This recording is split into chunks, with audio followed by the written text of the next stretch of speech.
Meet Linda, a 25-year-old master's student. Recently, she hasn't quite been feeling like herself.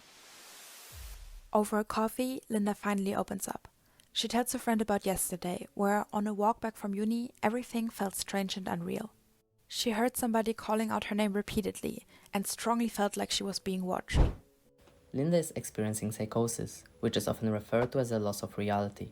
Psychosis is a complex condition which goes beyond hallucinations and impacts many aspects of daily functioning. Let's have a look at Linda's past weeks.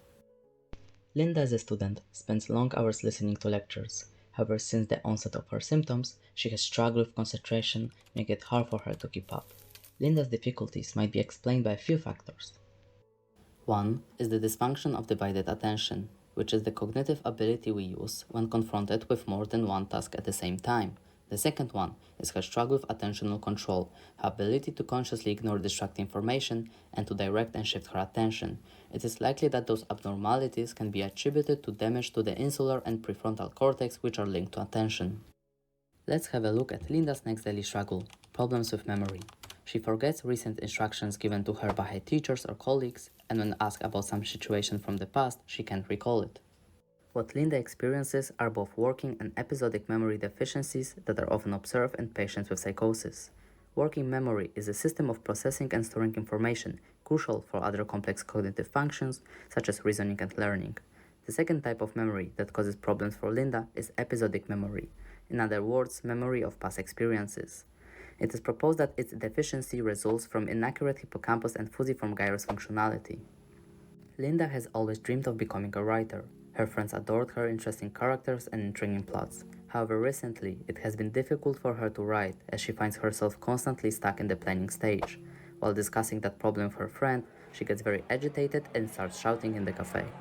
Linda's experience can be traced back to impaired executive functions, including previously mentioned working memory, cognitive flexibility, and inhibitory control.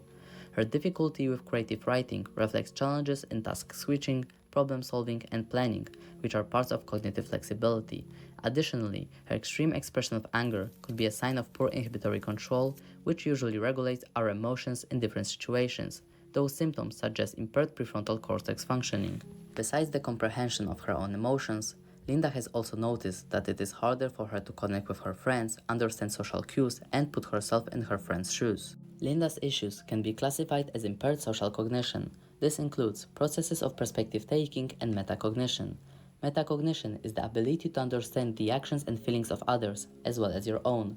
Those problems can be linked to the lower gray matter density in the prefrontal cortex and deficient functioning of some parts of the limbic system in patients with psychosis. Even though her symptoms might at first seem overwhelming to Linda, she can start informing herself about psychosis, benefit from psychiatric help, and work on her cognitive deficits through compensatory cognitive training.